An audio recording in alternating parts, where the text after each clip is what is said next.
I'm Ryan Pack, And I'm Nicole Barlow. and this is Soundtrack Your Life, where we talk to a guest about a soundtrack that they feel connected to. Today, we welcome back Daniel Efram, book curator, band manager, photographer, and executive producer of the Chad Stockfleth Elephant Six documentary. Welcome back, Daniel. Oh, thanks for having me. So, Daniel, Nicole and I are huge fans of the Elephant Six recording company, so we were so excited to find out that a documentary was coming out. So obviously you are the Apples and Stereo band manager, so I would assume you were involved very early on in the process. Yeah, Robert, introduced me to Chad, who had reached out to him, and back in either 2009 or 2010 when we first started talking about all this, and it kind of went from there. Robert, obviously, I care a lot about how the Apples, are portrayed about everything, and so, you know, it was kind of like this thing from Robert, which where he says, hey, make sure Chad, is taken care of if we're doing anything, and so I know that he and Chad collaborated a lot on, especially in the beginning. Throughout the whole thing, but especially in the kickoff, because Chad came into this as a, and I think this is fairly readily known, but Chad was not a super fan of necessarily the Elephant Six Collective. He was a big fan of Olivia Tremor Control, from what my memory serves. Apologies if that's wrong, but I don't think that is. And so he was looking for, it was great because he was looking for, insights. He didn't assume anything, and he went out on his own in that way, and kind of found the narrative. And it went from being, it kind of naturally progressed over the years, and here we are. But it was, in the beginning days, there was a lot of navigation about how to make this all work, and introducing him and making sure the collective felt comfortable with everything that was going on. And, really, from my perspective, Robert is, of course, the key ingredient to all this. I just, happy to be along for the ride. And then as things progressed, Chad needed some help.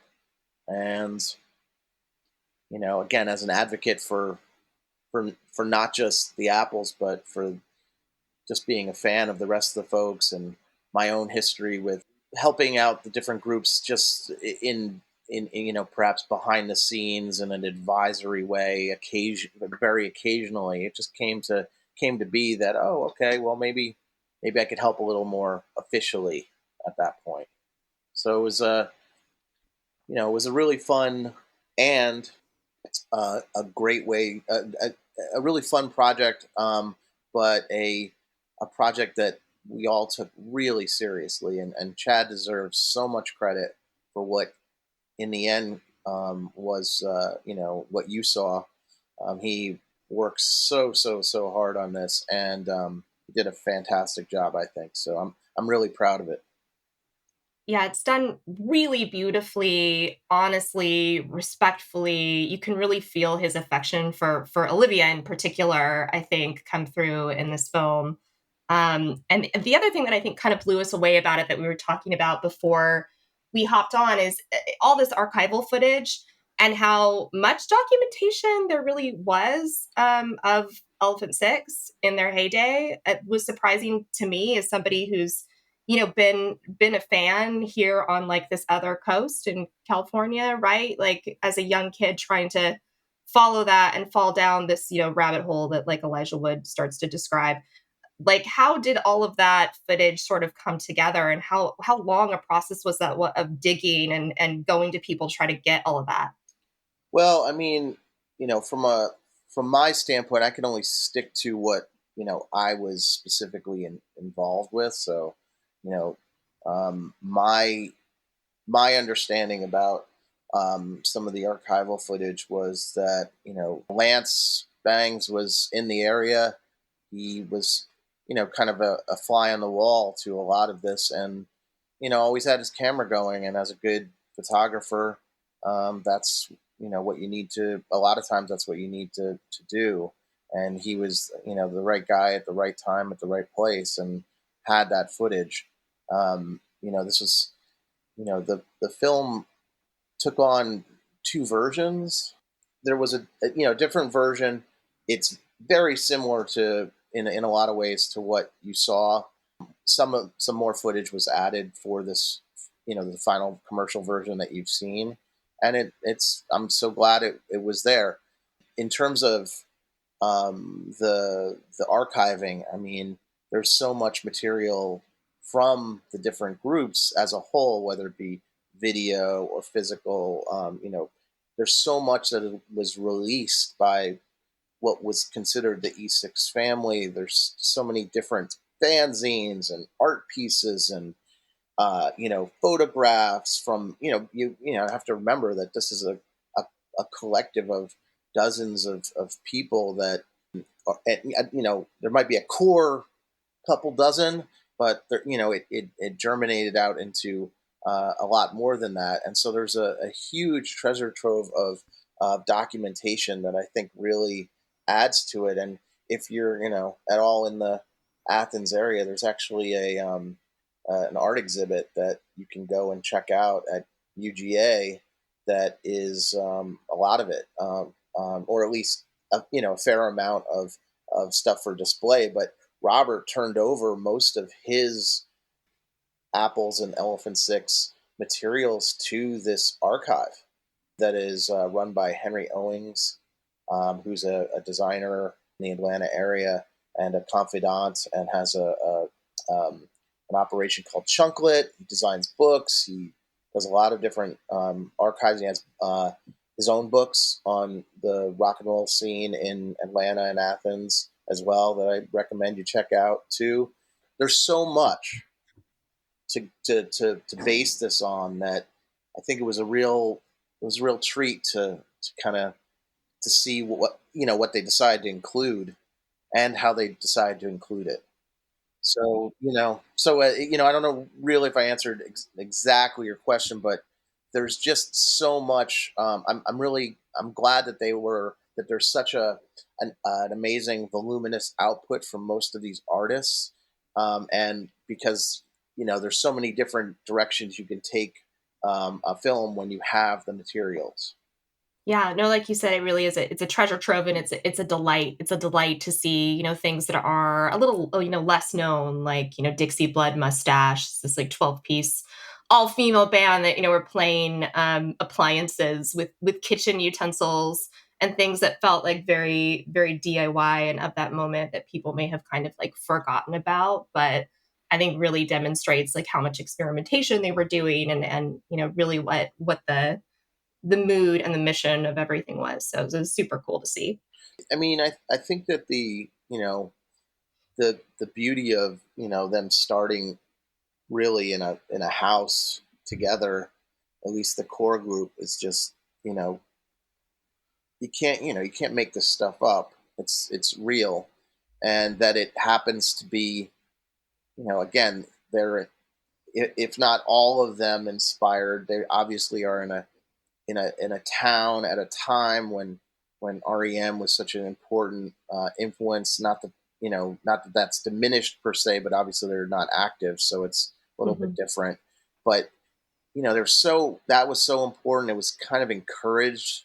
Like all of this was kind of encouraged, and they could make their way. They could figure out a way to like make rent. Which is a very difficult thing for everyone these days. So it's a very different type of scenario to find this type of place now than it was in the early '90s and mid '90s. Yeah, and obviously, they were creating tons of music at the time, but I guess something that hits a little bit harder when you can see it is all the physical art that they were creating as well. Mhm. Julian tells that story about he just had that sketch about that 8-foot metronome, Yes. and someone just kind of like saw it in his notebook and decided to create it for him. And obviously, like I saw Of Montreal on tour a few times. They're a very theatrical band, but Mhm. um, to see even without a budget that they would try to basically create everything that they were imagining was pretty inspiring to watch. Yeah, I mean, I think that they gave themselves a rightfully so license to just they all had big plans, and they usually didn't have big money, but they found a way to kind of show all of it, and that the aspiration was always there, and that's a beautiful thing to behold. It's such a truth, Mhm. and people. I think that you can. There's you guys are probably also very familiar with the latest the the replacements remixes that everyone's talking about Yep. these days. Yep. And so like there's this big I don't know if it's a big argument, but I posted my own opinion, which was that and we, it's okay to disagree. It's not a contest here. I'm not militant about it.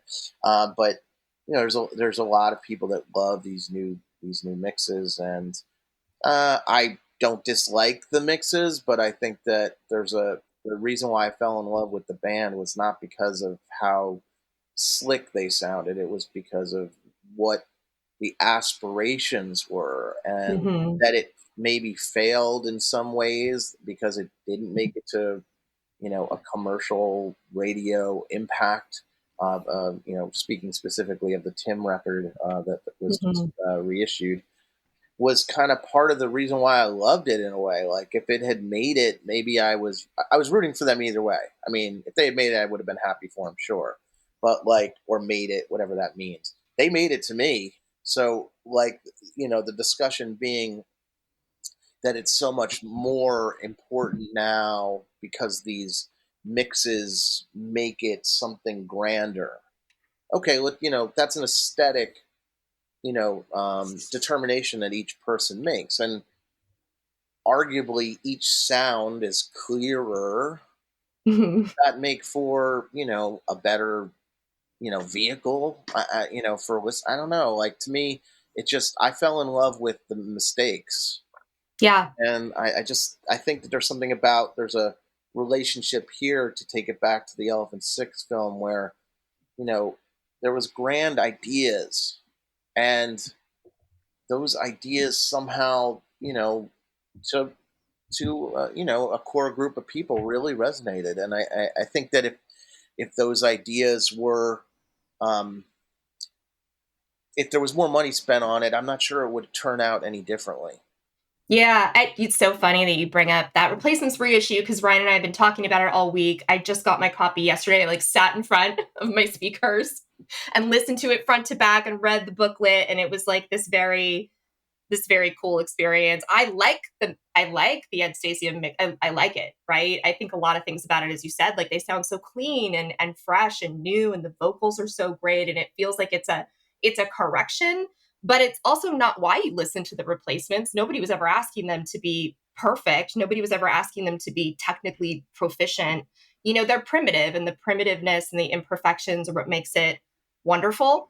But I think also when you layer on production and technique that makes something better and that elevates it, and I think like this documentary is such a great example of that, right? Like Robert Schneider's influence over the Neutral Milk Hotel recordings, for example. It was so fascinating to see those anecdotes, right? The one anecdote about the banjo like tape loop that they're experimenting with for the Pre Sisters, And the cats. and the cats, right? And so there's this description of how like they're distorting this tape loop, and it eventually gets so weird that it sounds like a UFO. And then suddenly all the cats in their house come and sit in front of the speakers. And then Robert Schneider's like very excited, like, oh, we consider that a success. And it made me so happy because I'm like, first of all, yes, like cats are aliens. So Yeah, that makes yeah, sense. And second, like I'm those cats. Yeah. I'm those cats that's drawn to kind of like the Right. mysticism of it, Right. not the perfection of it, but this mysticism and this alchemy of like, what the fuck did I just hear? And that's what hits you, I think, about those recordings. It's definitely what hooked me. Yeah, and I've never been like, I need to hear a remixed version of Fun Trick Noisemaker, or I need to hear, No, you know, like, no one's no. asking for any Elephant Six remixes. You know, the way Robert did it, you know, no one questions that it could be better. Yeah. Right. Well, you know, the record. It's again with the Robert stuff. How dare he occupy this conversation like this? Does he know he's in our heads like this? He's going to text me right now, Dan. I need to talk to you about something. And it's going to be his new fanzine. But and he does have a new fanzine that's based on actually on AI, and he is basically taking this approach as a tangent here. He's taking this because he's fascinating. He's taking this tangent. I hope I'm defining this in any way, shape, or form correctly, Robert, if you listen to this. But um, he's basically trying to train AI to uh, to be artful, Hmm.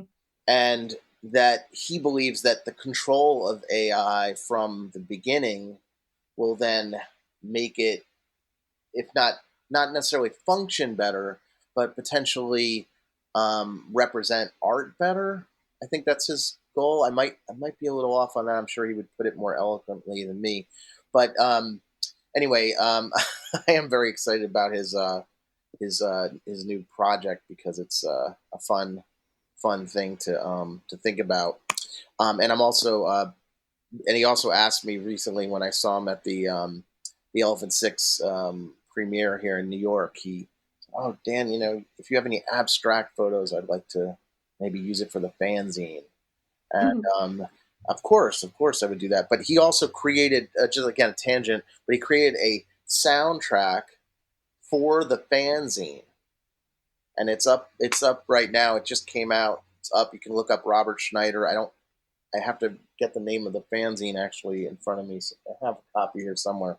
Maybe I'll be able to find it before the end of the show. But in essence, there's new music. It's like this weird, you know, of course, you know, this sort of space age, um, Hmm. drifty electronic synth stuff. But anyway, back to your point about Robert and the recording practices and so forth. I mean, he you know, what I loved to hear about was specifically between him and Bill Doss, and how they had, you know, this sort of competition.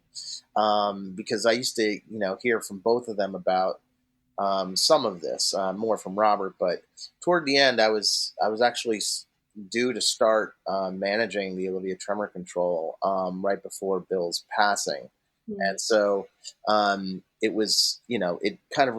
I think all of this, the release of the film, is kind of a time for reflection about our you know our friend. Some of us knew him better than others. I didn't know, you know, Bill obviously as well as the Athens crew by any stretch, but you know, I think that there's a special bond within the community, and it made us, oh, you know, somebody's not here to really, you know, to see how much of an impact people feel from his contribution to this world, which is quite significant, and it certainly is a beautiful thing to have, you know, these final interviews that were for the film, because Chad got some really great stuff from Bill, and that's another contribution to our world. So I think a lot of people that, you know, perhaps were really into the Olivia Tremor Control. You can tell me what you, if you think this is accurate or not. I'm too close to it, but you know, it really feels like there's a little bit of an ability to maybe put a little closure on something, though it's still, Hmm. you know, it'll never be completely closed. Doesn't really happen that way, but um, you know, what do you think? Do you think it has any impact on your Olivia Tremor Control fans? Do you feel like the film has a that sort of helpful sort of leaning toward tying up some loose ends for you? Yeah, I mean, I think first of all, I think it's a really beautiful tribute to Bill. And as you said, they got so much incredible footage that I wasn't expecting to be there. And it really kind of hits you in the gut at the point in the film where, they talk about his passing and you see the devastation in Will and him trying to kind of pick up the pieces to finish the album. Which I can't imagine. Just on a human level, like how you carry on that way. In one sense, it feels like a necessary process of grieving and something that maybe most people don't really get to do, to have this kind of like access to the past through these recordings. And then the other sense, it's like, God, how heartbreaking and how hard. It definitely gave me it kind of brought me back to, like, this is so embarrassing, but we were talking about LimeWire on another podcast. And I'm like, I can still remember like trying and failing to like get Dusk at Cubist Castle like off of LimeWire. Because we're here on the West Coast, like if you don't have Right. like a cool cousin or something that's connecting you with Mhm. what you want to hear, Right. you're just desperately trying to find it any way you can. And I remember that desperation and then that satisfaction of being like, man, finally. What an LimeWire, incredible, you came through for us. right? It's just like what an incredible piece of music and how satisfying that was after like, 57 failed downloads. I think it's really, the I mean, like the rest of the fans and friends and participants, like, you know, I wish I wish I had more insight as to when and if that final album will ever get finished. Right. I mean, I believe it will be finished at some point. There's different. I've heard different things from Robert at different times about like what portion of it is done and so forth. But I know there's so many folks that are excited about that. It would Hmm. certainly.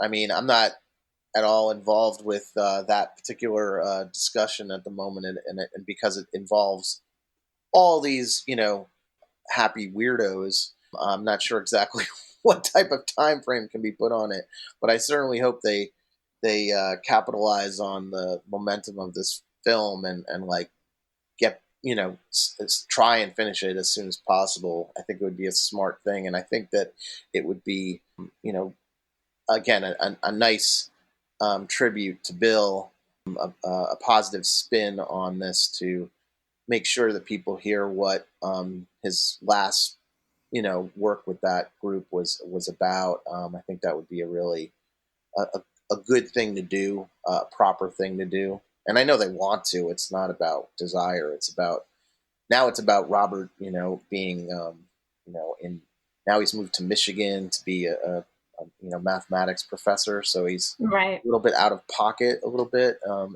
It's like in this, like they were describing where they are in Michigan, and I thought I understood the geography of Michigan, but Robert and Marcy are on a double peninsula from what I they said. So they're not only just in a peninsula on Lake Ontario, if I'm not mistaken, but there's a peninsula upon a peninsula, like and so which I don't know why it's actually so funny to this particular California. It's like a hat on a hat, just a yeah, spare peninsula. We've just got an extra appendage.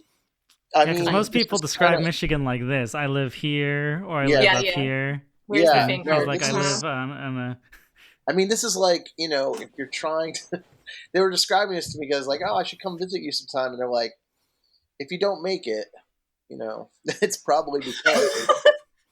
And I No hard was, feelings. you know, um, but anyway, if anyone, it's just a strange thing to think Robert, this is where the first, or his tenured position, took him for, when you get one, you have to take it really, especially when you're not when you start in education in a late part of your part of your life later part of your life, and to get tenured is pretty amazing so Hmm. quickly.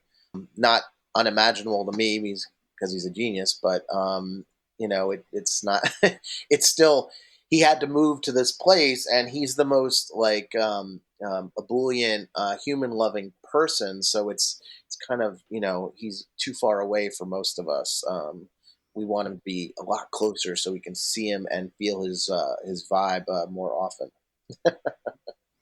Yeah, I remember during, I think, the new Magnetic Wonder press cycle where, I think that was when, at least publicly, we started knowing that he had fallen in love with math. Public declaration of love for math. Well, because he was like coming up with like new scales and stuff based on Yeah, math. yeah, exactly. Yeah, no, I mean, I remember that very. I mean, the I remember when we first started making New Magnetic Wonder. I was so happy that they chose to work with Bryce Goggin again, and that's here in Brooklyn, across the river from me in New York City, or Manhattan, and anyway, so as would be, I'm here, so I met Robert at the studio and helped him load in. And I've told the story, if I've told it one time, I've told it 100 times, but it's still, a fun one to tell that, I've loaded in a million groups to recording sessions, or dozens of musicians, rather not millions, but dozens of musicians into recording sessions. And, it's a couple amps, the guitars, different instruments, etc. And so I'm helping him, and I've got these milk crates full of books, and I'm like, stuff here. And so helping bring him in, and each one day I go back into next day I go in, they started up recording, and he's he's sitting on the couch, and certainly at the time, I don't, studios certainly have changed in the last 15 years, but at the time there was always like a Mojo magazine or a Rolling Stone magazine or Tape Op for Robert specifically, like these, music magazines that you can find. And they were usually, in the studio, and people are, when they're downtime, they're trying to, pass the time somehow. Maybe there's Us magazine, Us Weekly, or some People magazine sometime, some crappy, like, entertainment BS magazine. But and then there's, Robert, and sitting on the couch, and I see him like with, a physics book on one side open, a trig book, I think it was trig on the other side open, like one to his left, one to his right, and then his composition notebook in the middle, and he's, writing one of those marble notebooks, and he's writing, and I'm just like, so this is where it's gone. This is like where we, because previously the first time I had run into him and his mathematics was at some show. He was backstage in the green room, and he's such an ebullient character that he's always the center of attention. It just can't help it. His energy is just, you just can't. It's impossible for anyone else to overshadow it. He's not trying. It just is. Everyone kind of comes to the magnet of Robert Schneider. And so at one point there's a green room, and he's like sitting off in the corner writing in his composition book. And I just was like, this is really atypical. What is going on here? And I walked over and I said, hey, what you working on? Oh, I'm just working on a little math problem I have. And eventually, like, he showed me like his notebook. He didn't show me, I don't think he showed me that time, but I was like, okay. He showed me the equation, and it was like 10 pages long.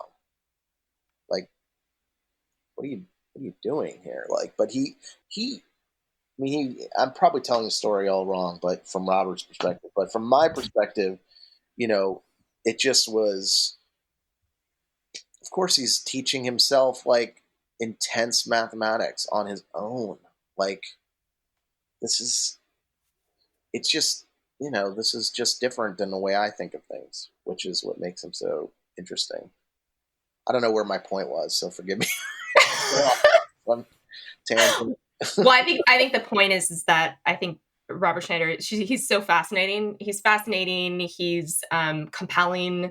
He's kind of the unofficial narrator of this film, almost in a way. Like Yeah, he kind of threads all of the stories, because you can see in the interviews with other people, it's just as you said, like everyone just kind of wants to feed off of his energy. And it doesn't ever feel like he's, intentionally trying to draw any kind of attention. That does not seem like his thing, but rather it's just everyone is kind of in orbit to him because of his just total kinetic genius. But I think that yeah, and I do agree with all that. But on the film itself, like there's so many characters in the film. They're all so interesting, and it's Robert can sometimes overshadow a lot of people too, just by his very energy. So I want to be clear about that too. Like I playing favorites because I know Robert the best of them all, but like they're all so interesting. I mean, Heather McIntosh is really interesting. She's an incredible composer. There's just so many interesting people. Will is, his artwork is. I mean, Yeah. his musical and visual artwork is amazing, and Yeah. you can buy original artwork from him very inexpensively too. And he's a great artist. I highly recommend that.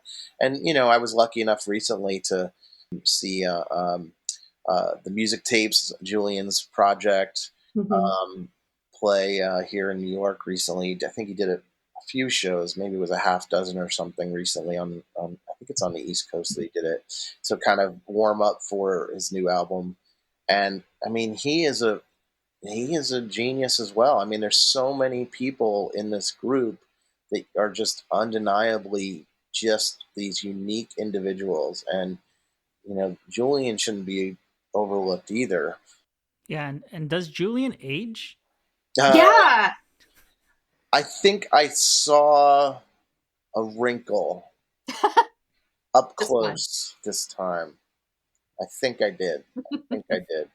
Um, but yeah, the same hat. So same.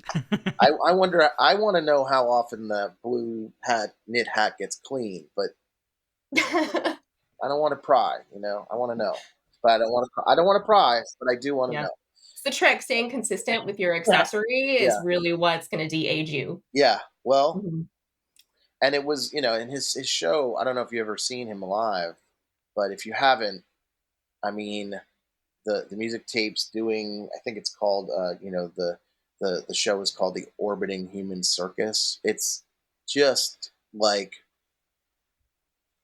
there's such a beautiful feeling of wonder Mm. that I got from seeing him again. I've seen him with the metronome, by the way, and I was expecting the metronome this time. I was a little bit disappointed the metronome wasn't with him, and I let him know that. No, I didn't actually let him know that, but I was expecting it, and because I love the metronome. I love it's an amazing thing to see, the 6 foot metronome.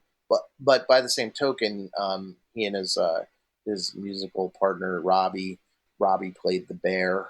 So there's a bear that comes out and plays with him, accompanies him, and I mean there's just this beautiful naivete, but it's not naive.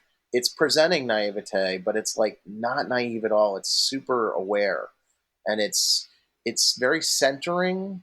It's somewhat like I was photographing it as well, so it was a little bit different because I was trying to, it's a different perspective when you're trying to document a bit, but I was still taken away at times of, oh, I should be taking a photo of this. Um, like I was drifting away because there's a meditational element to it. There's a sort of mental cleaning, if you will. I mean, I think Mm. we're, at least personally, there's so much crap going on in the world that it's nice to see something that is just not that at all, and that Mhm. and that you can take so, I don't know, it's like a an hour long show that where you can drink as much, I don't know, fresh watermelon juice as you can have. It's just something that's just so clean and refreshing Mhm. and different, and it's Yeah. part theater and part music and part spiritual, and I don't know. I mean, again, I hadn't seen him in a long time. I don't think he's played in quite a long time. I haven't looked that up, but it was. This is like, but this is. I'm describing Julian, but I could be describing any number of the Elephant Six. And I think the film, in the way that that it was finished, I think Chad, as well as someone who really I think deserves an incredible amount of credit, doesn't get talked about nearly enough, is Greg King, the editor, Mm. who Oh came yeah. in and worked on it at the end. And Greg is known for working with one of the other executive producers, Rob Hatchmiller, who did an incredible job finishing this film the way they did. I think they made a better film than what I worked on and helped finish with Chad.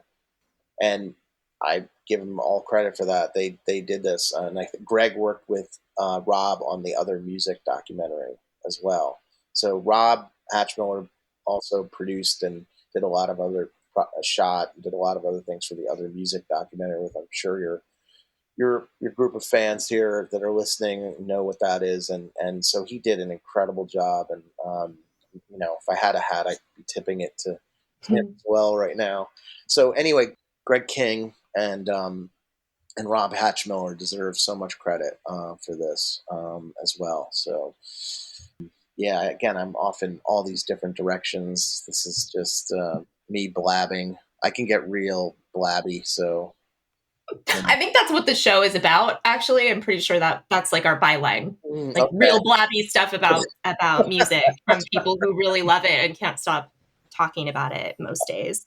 But I think you said a lot of things that also feel just. I'm always like hesitant to say like trite things, like, oh, it feels so pure. But you watch it, you do kind of feel that like purity of spirit and that like cleansing that you talked about. Somebody, I think one of the journalists, when they're talking about elf power, I think their depiction of them was it's a strange vision passionately presented, and that is kind of how it feels. I felt like that was a good description where he's talking about elf power, but he really could be talking about anyone. Well, yeah, that's interesting. Why? But I wanted to ask you, why do you feel that you shouldn't, consider something pure or discuss it as pure, or describe something as pure? Like what's the, It feels like it puts a lot of pressure on something, like it because could anything possibly be like totally pure, and is that kind of an unfair like pedestal to put something on? Maybe it is, I don't know, but I think it's more about the way it makes you feel, right? but that's the only way you can really respond to it. I mean, the stories behind, you know, uh, you know, the, you know, my one thought about the film that it definitely stays in very positive world. It doesn't like go too deep into much of the maybe some deeper things, and maybe there's a constructive criticism there from me as well. But you know there's it's okay. You don't know the whole. You're not told the whole story. You're told what they will feel comfortable telling you. Right. To some people that may not be enough, and that's fine. But like, is I think that if it comes across to you what you've been told, what you now have in front of you, what we've listened to, um, if it resonates in that territory of pure for you, I mean, back to the replacements analogy. I mean, obviously, there's all these stories about their, fuck upness, for and so forth.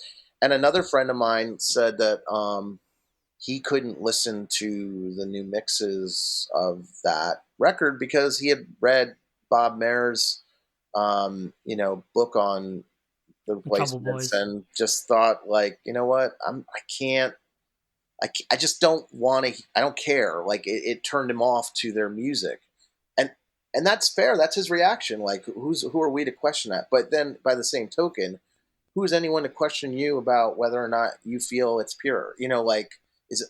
I don't think we should guard our. I'm not necessarily lecturing you by any stretch. I just want to encourage you not to guard yourself if you feel that way. I think there's a beauty to spreading that vibe. That's how you feel. That's unabashed. That is such a. I agree. It's a loaded word. I agree with you there. It can be loaded, but it's usually loaded in a good way. Yeah, I think that's an important point. Before the show, Ryan and I were talking about how it feels kind of rare to see this window into a time when community was possible, when you could buy a house and live in it with, several artist friends and make cool shit and get by, just barely and be totally okay with it. Mm. This idea of like hanging out on porches and having space and, not having kind of external distractions, but rather, creating this kind of insulated bubble of creativity for yourselves and for like the sole purpose of making art is not something that's possible for a lot of people now. I feel like the places that can exist are fewer and fewer, and the art that gets produced is impacted by that. You see that in less and less weirdness, I think, and experimentation, and more I have to do something because it can't fail, because I can't afford it to fail. I certainly don't speak for you guys, but I can speak to you about that myself. I've been very lucky to be able to thread together a bunch of different projects and be able to somehow eke out a survival, but it's really tough. And again, this is not about that, but I agree that it represents a certain time.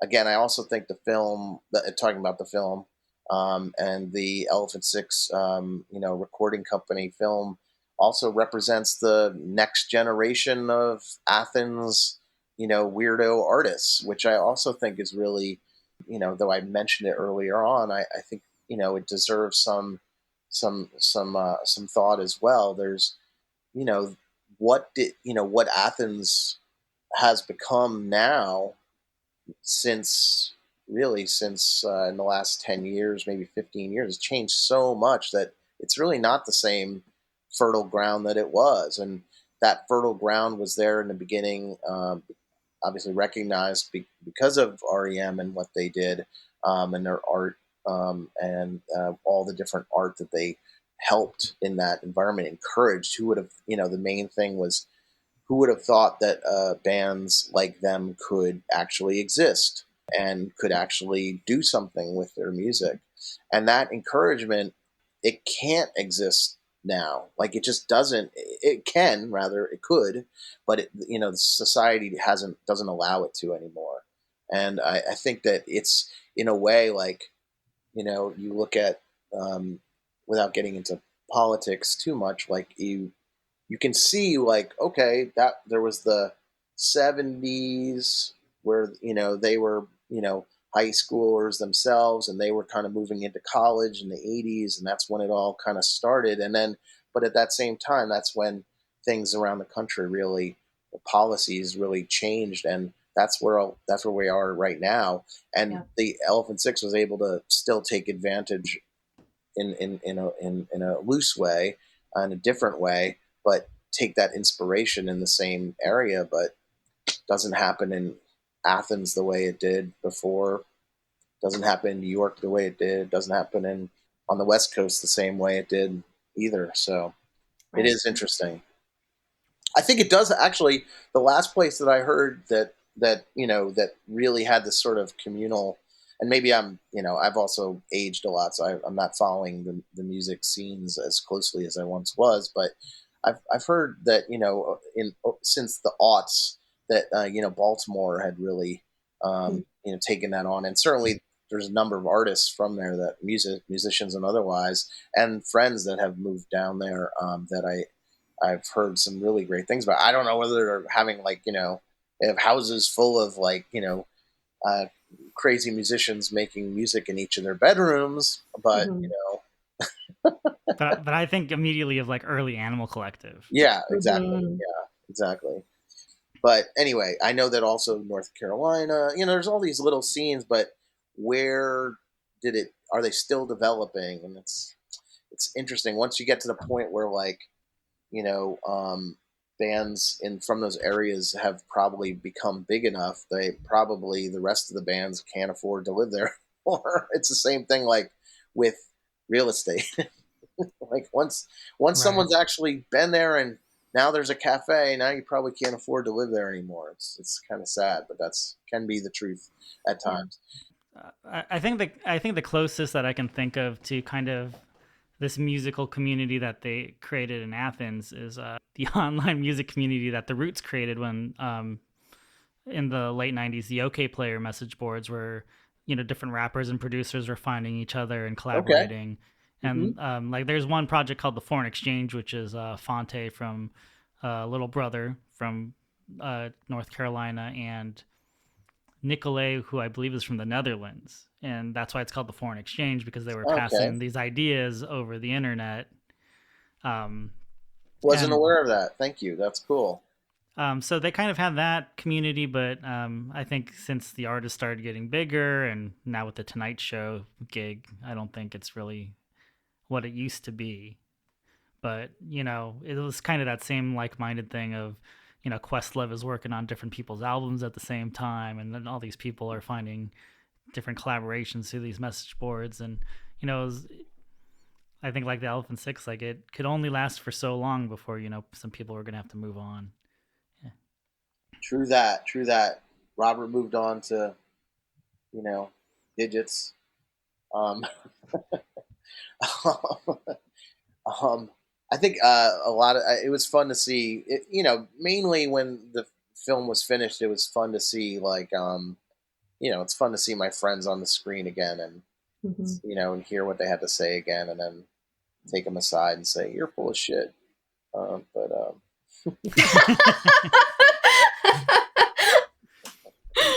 That's not that would true. that would be only directed toward Eric Allen of the Apples, but no one else, no one else, no one else. If you're listening, Eric, you're full of shit. Yeah, Daniel says, he'll eventually listen and probably figure out a way to get me back for that one. I'm curious, like as an insider and someone that's been involved in this project for so long in so many different iterations and phases, is there anything that you kind of wish had made it into the film that didn't make the eventual cut? I think that it would have been great if a couple of the people that are not involved in interviews had sat down. Obviously, I mean, obviously the elephant in the room, excuse the pun, is Jeff, but Yeah. Jeremy. I think Jeremy. I'd really like to have heard from Jeremy. Mhm.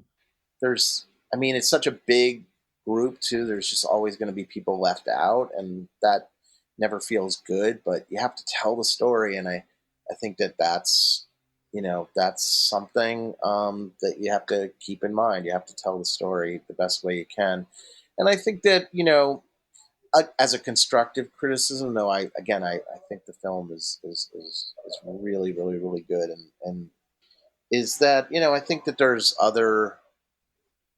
I would have liked to maybe I would have liked to have heard about a little bit more about backstories on um, you know projects that they collectively didn't think were successful and why not. Just as a side, there's all this great stuff out there, and it and I understand the reason that you have a contained amount. You got to tell the story. Is that just a distraction? In the end, it probably would have been just a distraction, but would have been interesting to perhaps hear some of the more like, oh, we tried this thing and that just totally failed, and what that was to them. Because as someone who wasn't involved with the making the music of the making the music or making the art in the collective, I was just in essence I was an administrator. I was a helper. So I'm not part of the E6, if you will, whatever that means to people. But I always think of it as the people that were making the art, and I was just helping out, and so it would have been interesting to hear like what didn't work. But I think that it's a shame that it's a shame that there'll always be people left out. Mhm. But what are you going to do? Yeah, what are you gonna do? It's such a prolific output too, right? So I'm sure in an edit, you always have to decide what the most essential pieces are to tell the story. So it's inevitable that stuff's gonna be left out. I mean, we obviously Ryan and I as huge E6 fans, but also huge Neutral Milk fans. I think we'd be kind of remiss if we didn't talk a little about Jeff Mangum. And obviously he is present throughout this film. Yeah. He isn't interviewed in this film, which is not surprising. And as a fan, it's one of those things that again I feel like you can't ask for and you don't expect Mm-hmm. exactly. I had the good fortune of seeing Jeff play in 2011 when he played All Tomorrow's Parties in Ashbury Park, which is, I think, if not the first shows that he played after a very long hiatus, one of the first. And I remember this very distinct sensation of, everybody kind of wanting to reach across the expanse to tell him like how much his music meant to people. Mm-hmm. Somebody in the crowd by me is like, Jeff, you saved my life, and this is very sincere, right? Very sincere and very hushed, Yeah. very respectful, because you kind of felt like, well, you don't want to spook this person that, you that has meant so much to you, and that has given so much to your life and enriched your life in ways that they're never going to understand. But Sure. Is there a question there? I'm sorry. no, there is not a question there. See, this is what I mean. Our byline is rambling about music No. without I was without a just, clear endpoint. I wasn't. It wasn't a challenge either. I just. No, I mean, I was enjoying your description. Yeah, I mean, Jeff. I mean, what can I say? Jeff is a complicated character. Um, I have a lot of respect for Jeff. But yeah, I would have liked to have heard what he had to say about this. But it also is completely unshocking that he didn't want to be involved in that level in the end. To be fair, he was. I mean, he was definitely dragged along, kicking and screaming, to even allow for the portions of the band to be shown. I mean, Robert. I believe Robert was probably responsible for really making sure, really pushing to make sure that was part of it, because it's fair to the whole to him, to telling the story. It's history, and it's their history. It's in a way, they each don't own their own history. They do independently, of course, but it's a part of a bigger picture and a bigger story. And I'm glad that he relented in the end, to allow for those portions of the footage to be used and shown, and songs to be used and so forth. Like, you know, I think that there's a lot of people that really wanted this to happen, and another of the executive producers was Brian McPherson, and a lot of people outside of music business don't know him, but he's really been the lawyer and publisher for many of the Elephant Six groups since the inception, and so he deserves a lot of credit, because he really, he worked to make sure that the film could use the songs, and he's been keeping protecting the rights for so long, and he's one of those guys you just don't want to fuck with, and but that's a good thing to have on your side, and I really think he deserves to be credited for that. That work that he did to make sure that the Elephant Six was protected and the writers were protected all those years, because if they weren't, then perhaps this film is not made in the way it's made. Might have a different significance, less significant, perhaps. So anyway, just want to spread the love to people that really deserve, some credit, that maybe don't get enough attention about their involvement. And he's another one that deserves that. Like I said, Jeff is complicated, but I remember seeing when he was thinking about, um, you know, doing some music again. I remember meeting with him a few times and talking with him about what was possible and so forth. And it was tremendously exciting, because, you can't help but know, if, especially in my position, you can't help but understand what that will mean to certain folks. And certainly it would mean something to me too.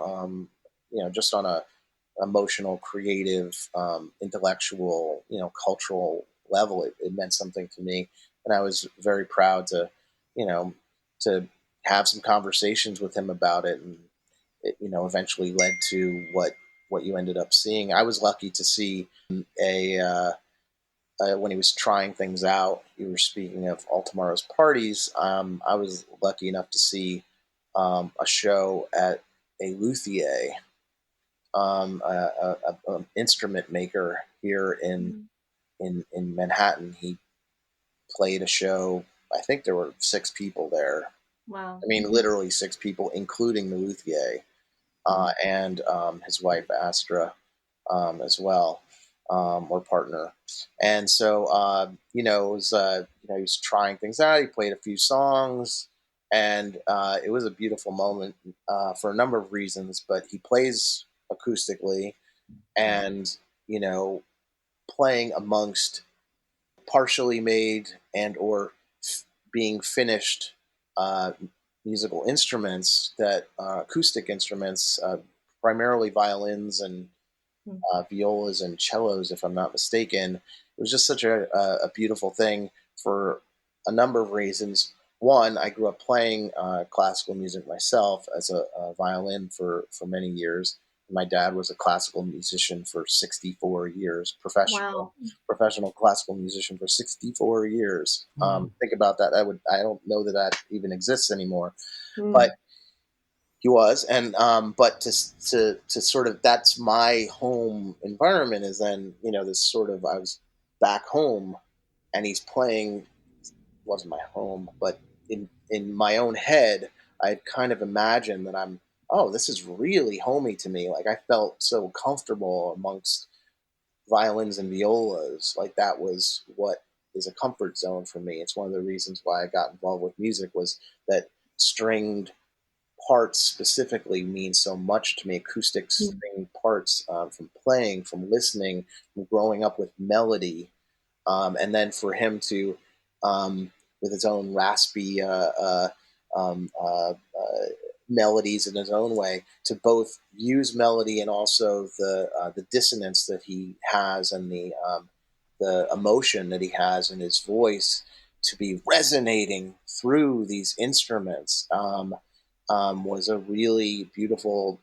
you know, moment to witness. And so look, he is a talented and very important figure. And so, um, whatever all these people are, and in a way, by his maybe perhaps by him not being involved, it helps some of the others shine more. Mhm. And so, I know there's part of that he's thinking about too. Like, he doesn't want to overshadow, he doesn't want to diminish, and he but by the same token, the world knows, when they think of Elvin Six, they usually think of him. And I guess, there's a beauty to that, and there's a, an inequity to that, of course, as well, and for justifiable reasons. I mean, you can't choose your popularity, you Right. know, and you can't choose your fans, and you can't. That's these are not things you get to choose, but you do get to create, and you do get to decide how it's how your image and so forth is being used. So all you can do, person in my place as a producer, is respect. See if I can twist the arm a bit sometimes. Hope that they'll still take my call eventually. But and see how far you can take it. But in the end, you gotta, what do they want to do? Like, it's, because that's, in the end, if they want to do it, it's going to come across probably that much better. And if they're being forced, you can usually tell. Oh, yeah. So it's a delicate thing. I think that the film does the best they can with it, and all in all, with him being an absence of the film and Jeremy not being involved in that way as well, I think that they still get their due, and I think the others perhaps, get theirs as well. So there's a good side to that too, I guess. Yeah, absolutely. Yeah. So now that the film has been out, I know there's been some kind of premiere screenings in like LA and New York. Um, how have you kind of received kind of now that it's out in the world and these kind of parties that they've thrown in celebration of the screenings? Uh, how have I been received? People normally How have throw you like received? Yeah. tomatoes at me, but rightfully so, rightfully so. I mean, I just think that I mean, Rob Hatchmiller, and the team that sold the film. they did a great job of. I mean, think about. I just can't imagine another niche film, and I say that in the best possible way. There's a very niche community of fans. Um, this film opened in 30 cities commercially. I mean, I've worked on other documentary films, by the way, and I they've shown in 30 cities, but they didn't open in 30 cities. They didn't, go to 25 different film festivals, and more actually are being added. I mean, I don't know if you looked at the latest, but there's a film festival in London. There's a film festival in Athens, Greece. There's one in another one, I think, in Spain. Another one in Portugal, if I'm not mistaken. These are just the film festivals that are now showing it, along with places that are screening it internationally. So, like, we're up to, I think it's simultaneously up to about 35 cities that's being shown in. I mean, this is a small film. This is a unique success. Yeah. And again, there's a lot of just the content, yes, but you gotta go back to, like, wow, Chad, Rob, Greg King, these guys, Lance, and of course, I gotta look at the whole community and how it's embraced and how everyone, I think it does well because now some of a lot of the E6ers are now spread out all over the country, so they can now do these screenings and they'll be the Q&A guest. So as a marketing side of it, it makes for, you can get an Elephant Six member sometimes in a different city than just Athens or Atlanta and or Denver. So it's like it kind of works out that, like, oh, the seeds have been planted around the country, and there's people there that then know who, or at least have some semblance of an idea of what this is. I think the best thing about the film is that, or one of the other great things about it, and why it's done, at least creatively, is done so well, and somewhat, I mean, certainly commercially, and it's still out there. I think it's a success. Is that it's a success in getting across, I think, the spirit of, like, lifting others up and having a community, and, like, you don't have to, I think, I mean, again, I'm not objective, so I know a lot of the most of the music that's in the film, of course, but I know a portion of the Elephant Six music. I can't know it all. I'm certain there's many, many, many cassette tapes I have not heard, specifically. But think about it. This is a film about inspiration. It's about creativity. It's about family. Like, yeah, these are, if you look at it maybe on, on a piece of paper, it might even sound a little hokey, maybe too pure in some ways, referencing our previous thoughts. But that's what this is. And I think that, this is a good time for positivity. And, Yeah. Yeah. we can use this. This is why people like, I think this is why people the film resonates. There'll be criticisms. There should be. I mean, why not? But, like, look, it's undeniable that they all tried to help each other. They all tried to spur each other on, and Yeah. that's what you get. And I think that's pretty awesome. And that's funny, like, I feel like that optimism is something that we need right now, right? And most music documentaries, they have a third act that, culminates in some kind of dissolution or traumatic event. And it doesn't that's not really the truth, it feels like, behind this story. Rather it's just really like a celebration of what community can do. And at a time where it feels like, that's something that we're really like missing, is this ability to connect with one another and make things happen. It's kind of beautiful. Like, it almost made me sad a little, like you come away with a sense of melancholy. Like, can we go back to that? Well, I think there's a beautiful melancholy, like there's that thought that, like, a, a lot of great pop songs, you look at them, you hear the melody, you're like, oh, that's great, and then you read the lyrics separately, you're like, oh shit, was that what they were saying? And and but by the same token, I think that it's one of my passions is to work on like the Steve Keen art book, and like another film that's I've been working on for even longer than the Elephant Six film, which is a film on the history of the yo-yo, the toy, the yo-yo. Ooh. Is there's art that is talking about the political moment, and that's important, and then there's other art, and that's also important. And what does the art do? Does it help you focus in on inequities? That's important. Does it help you focus on expanding your mind? That's also important. And so, the concept of what is art and what should be pushed and so forth. I mean, to me, you have to go where it is for you. From the projects that I've worked on, it's been a mixture, but most recently, it's been the projects that have come back to me.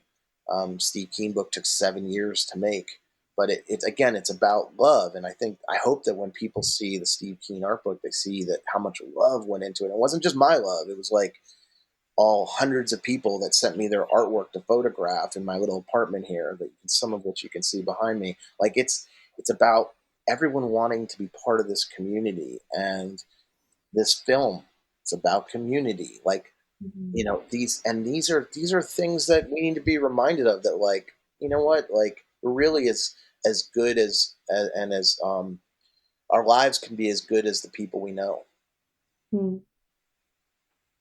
I love that.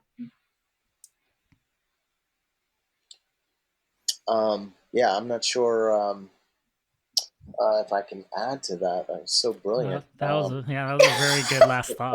It was a great Springer final thought. I mean, we're not beating that. I'm Do you hear profound. The silence in the room was everything. Listen, don't think that I don't know it. Well, thank you, Daniel, for coming back to the podcast. Thanks for having me again, occupying your space, man. Appreciate both of you very much. Thank you so much. It was a fun conversation. I hope that we have something else to talk about someday. That'd be fun too. Oh yeah, for sure. We will definitely have you back. We love having you on the podcast. You can order the Steve Keen art book. You can rent or buy the Elephant Six documentary. You can get Robert's zine, An Otherworldly Light. Get the zine. Check it out. We'll put Daniel's Instagram handle in the show notes so you can see his amazing photography as well. Thank you so much, guys. Appreciate it.